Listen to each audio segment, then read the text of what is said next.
నమ్ము, దేవుని యొక్క మహిమను చూస్తావు. నమ్ముటి నీ వలన అయితే నమ్మువానికి సమస్తము కూడా సాధ్యమే. మనుషుల యొక్క మాటలు విని విసిగి వేసారిపోయేవేమో, ఆ మాటలు బట్టి నీ జీవితంలో ఏ మేలు కలగలేదేమో. ఈ రాత్రికాల సమయంలో జీవము గల దేవుడు నీతో మాట్లాడుతున్నాడు. నువ్వు ఏ పరిస్థితిలో ఉన్నా, ఏ ఇరుకులో ఉన్నా, ఏ ఇబ్బందిలో ఉన్నా, ఏ లేమిలో ఉన్నా, ఏ లోటులో ఉన్నా, ఎవరి చేత నువ్వు ఇబ్బంది పడుతున్నా, ఆ యొక్క బాధ నీ హృదయాన్ని కృంగదీస్తున్నా, నువ్వు అధైర్యం చెందవద్దు, భయపడవద్దు. సర్వాధికారి దేవుని యొక్క మాట యందు విశ్వాసం ఉంచు. ఆయన మహత్తు గల మాట చేత సూర్యచంద్ర నక్షత్రాలని కలిగజేశాడు, సముద్రంలో ఉన్నటువంటి జలచరాలను కలిగజేశాడు.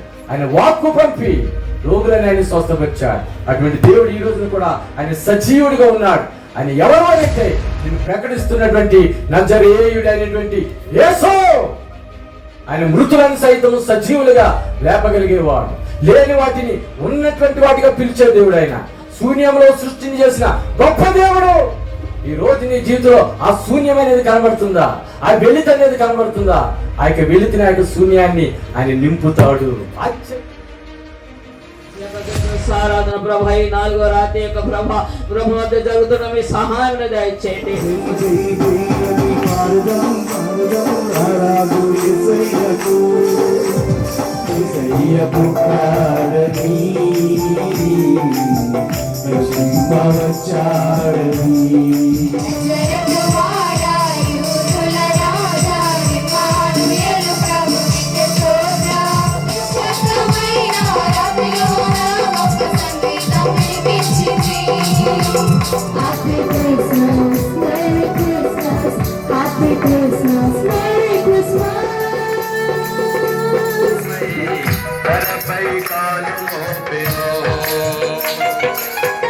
అనితి తేజమే నరవతారమై శిశువై జననమాయెను.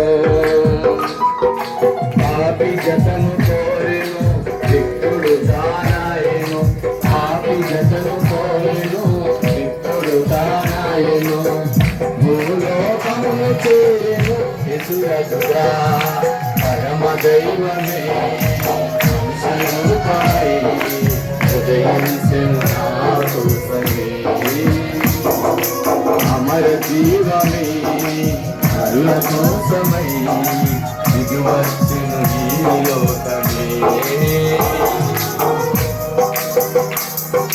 క్రీస్తు పుట్టెను, హల్లెలూయా, క్రీస్తు పుట్టెను, హల్లెలూయా, క్రీస్తు పుట్టెను, హల్లెలూయా.